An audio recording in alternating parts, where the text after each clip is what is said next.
Jesteśmy na przyjęciu po chrzcinach w kościele i są tutaj cała rodzina, babcia, dziadek, prababcia i pradziadek i wszystkie ciocie i wnukowie i przyszli kuzyni, już obecni kuzyni i trzeba powiedzieć, że Marcinek był naprawdę bardzo ciepły. bardzo cieszył.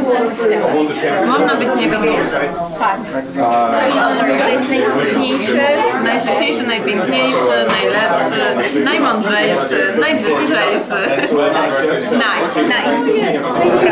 Thank you. Hello, Anya. I didn't say hello to you. Do you remember us on the tree? I remember you.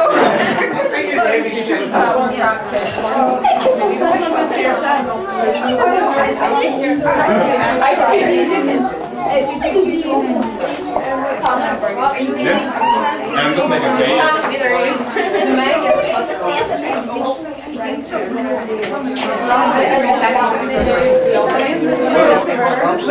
You busy? Were you busy all day? Oh, yes, since yesterday.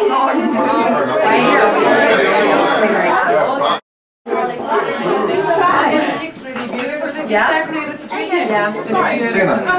Go this side, I'll take a picture. Has her with Very nice. Alright.